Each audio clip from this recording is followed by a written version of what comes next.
After that, if you look at the message, you'll notice some italics. This is where I'm talking about what happened for me. I'm no longer talking to Holy Spirit. I'm kind of narrating the story. And what I say here is that this conversation with Holy Spirit left me feeling mad at God. And I have had a few of those where Holy Spirit's talking to me and I just get pissed off. I just get mad. Just mad. And this, for some reason, was one of them. I guess I just could not imagine myself not lacking, and I was just getting mad at him that he should try and say that was true. I don't know. I don't remember now why I was mad, but this conversation with Holy Spirit left me feeling mad at God, which also left me feeling sad. I can't really explain why, so I won't try. It just is what it is. I picked up the newspaper and saw that the Chronicles of Narnia was playing at the movies at 3:45. I got the notion that this movie would make me feel better. Right there. I don't remember what's going to happen next, but I'm guessing disaster. Because look, I'm looking outside of me again. Look at that. I got the notion that this movie would make me feel better. I'm looking outside of me for happiness, so I'm guessing something's going to come up. Because that just never works. I got the notion that this movie would make me feel better. So I told Jasmine that we were going to the movies. Here's how that played out. Okay, here we go. I wanted to go. Jasmine did not. Immediate conflict. I wanted to hurry so that we could get there on time. Jasmine did not want to be rushed and got angry at me. Jasmine wanted popcorn. I thought popcorn was unnecessary since she just had an after-school snack and we would eat supper after the movie. I also had a desire to save money. Jasmine wanted butter on the popcorn. I didn't. I think it is too greasy, too heavy, and makes the popcorn unnecessarily more fattening. I wanted Jasmine to eat the buttered popcorn that she'd asked for and I hadn't wanted to buy. And guess what? She didn't want to eat it. Isn't that funny? She insisted on the popcorn, insisted on the butter, and then she wouldn't eat it. Jasmine hated the movie and wanted to leave. I only thought the movie was so-so, but I felt a strong desire to stay, and I felt intruded upon by her desire to leave. Okay, so that's what happened after receiving this message from Holy Spirit. And now it looks like it's the next morning. The message is continuing, but it looks like it's the next morning, because I say this morning, with this scenario in my mind, I continued my conversation with the Holy Spirit. So here we go, more on lack. Obviously, I'm not getting it because I'm thinking a movie can complete me now.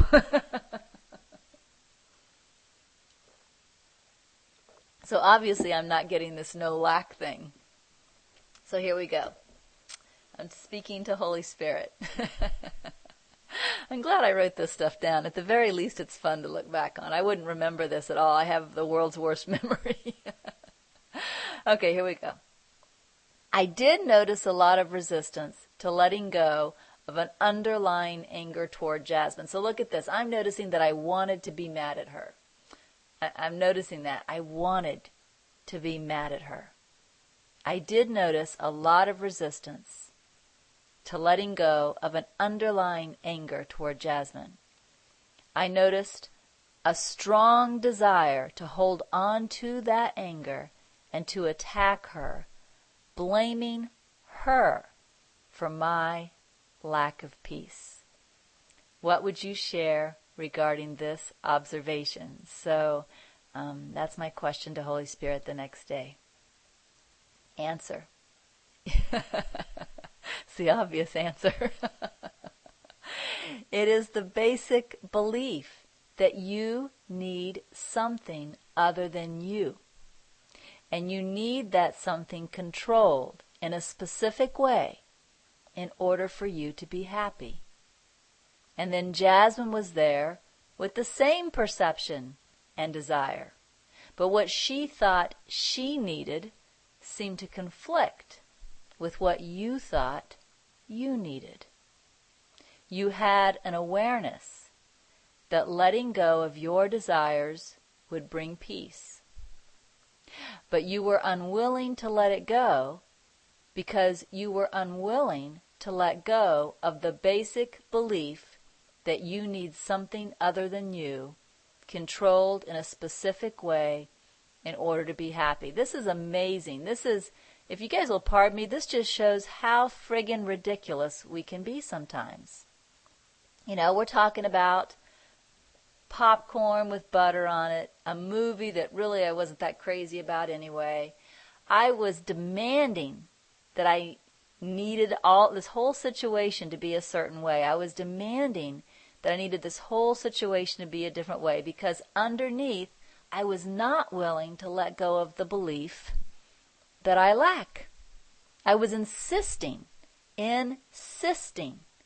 that I must need something outside of me to complete me and make me happy.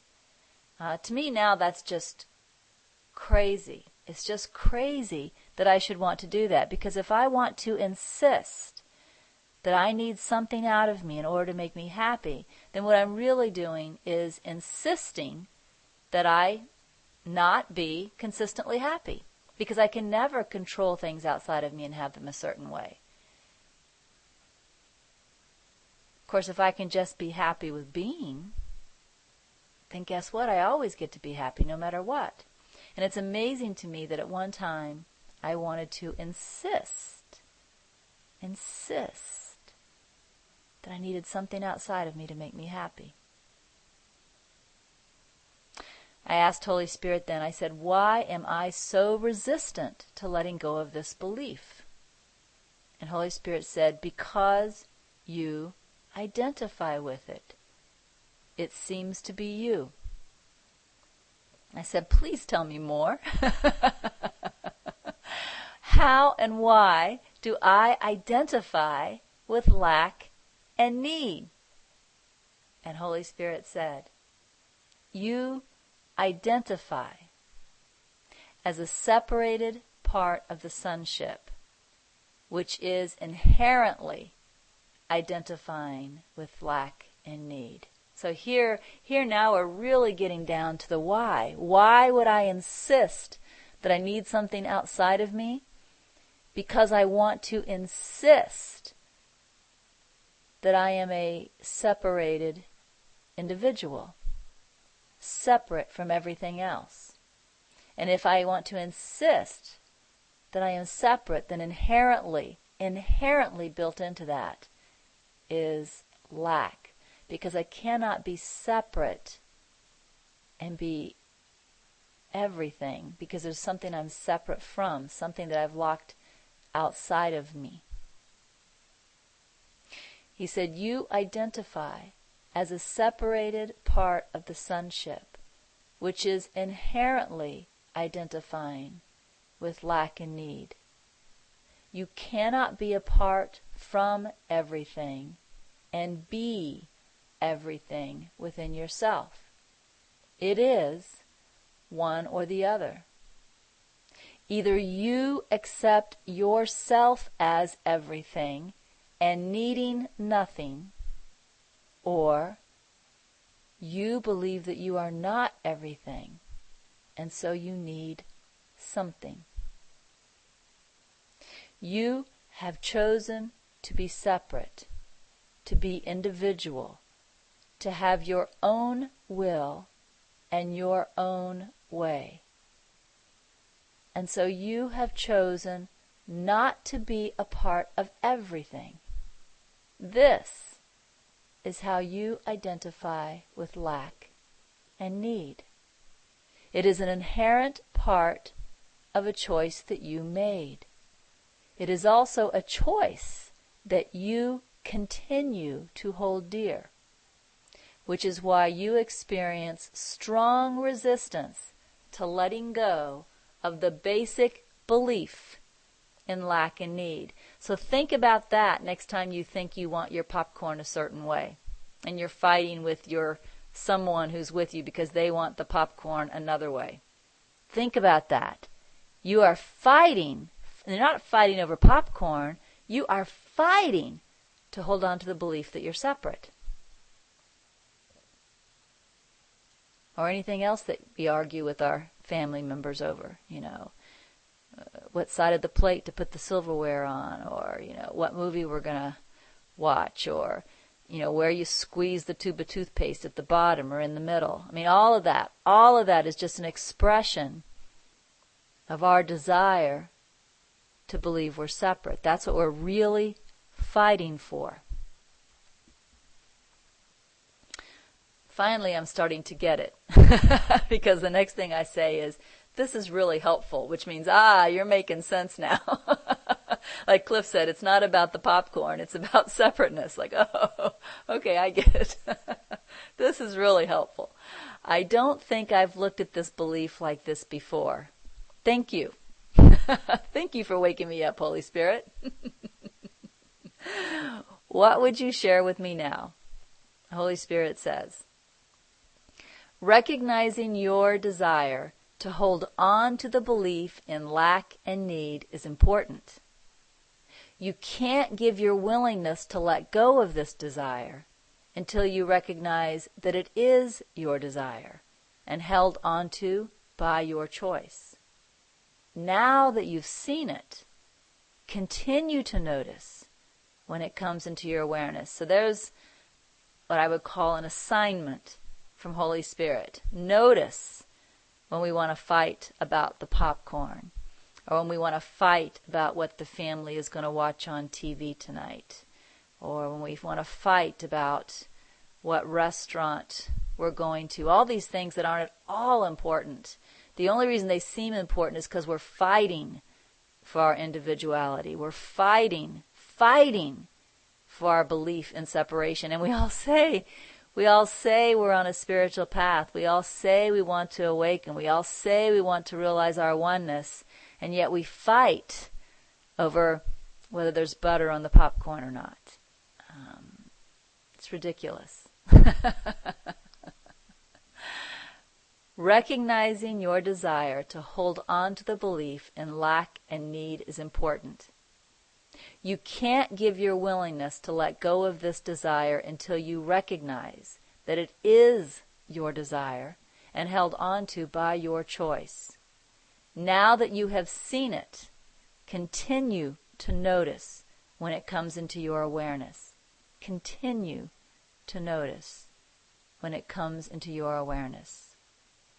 Remember what you are choosing if you choose to believe in lack and need, which means if you choose to believe you need something outside of you to make you happy.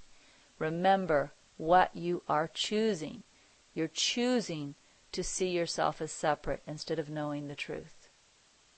Remember what you are choosing if you choose to believe in lack and need, and then restfully give your willingness to let the belief in lack and need go.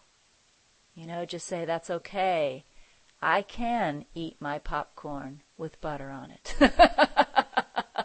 I can sit beside you while you watch that television show. I can eat fried chicken instead of baked. I can, because I don't need to fight for my individuality anymore. I can do all of these things that I used to fight for because they're just not important. Remember what you are choosing if you choose to believe in lack and need, and then restfully give your willingness to let the belief in lack and need go. If you feel confusion as to what to do, remember that what to do isn't important. And that's an important line, because sometimes, we also talk about no people pleasing, right? And so sometimes what happens is ego gets in our mind and we get all confused because, now we heard that if I fight for not having butter on the popcorn, I'm fighting for my individuality. But I also heard that if I let my spouse or child put butter on the popcorn. I'm people pleasing, and now I'm all confused. And hold on, Steve, I just want to finish this before I turn the mic over. Now I'm all confused. I don't know what to do. Butter or not to butter. I'm all confused. Holy Spirit says, if you feel confusion as to what to do, remember that what you do isn't important. A temptation to seek a desired outcome is yet another symptom of the belief in lack and need. Remember that no outcome is necessary for you to be complete and happy. Put your faith in this thought and rest in willingness. So when you are getting all confused, just remember, okay, it doesn't matter which way this goes. It doesn't matter which way this goes. I can be happy because I am complete within myself. And when you feel that panic go away and that restfulness of this knowledge come back on, then you will know what to do. And in many cases, it might just be whatever your brother wants to do. There may be exceptions. The guidance might sometimes be different. But in many cases, it's going to just be whatever your brother wants to do. But not always. And I don't like rules, because whenever we have rules like always do what your brother wants to do or no people pleasing, then the ego gets involved and we're not surrendering in the moment and asking Holy Spirit for guidance. So no rules, no rules. Just when you notice that you're panicked, when you notice that you're confused, know that in that moment you're listening to ego. Let it go. Remember, you need nothing specific to be happy. No matter what happens now, you can be happy. When you find yourself getting back into that restful, relaxed place, then ask, what am I to do? And whatever comes, do that. And if it comes, eat butter with your brother, then go ahead, eat butter with your brother. Or if it comes, let your brother have butter, but, don't eat any, then let your brother have butter, but don't eat any. If it comes, have 2 separate popcorns, then have 2 separate popcorns. What matters is that you're back at rest, you're back at peace, and truly you aren't fighting for a specific outcome anymore.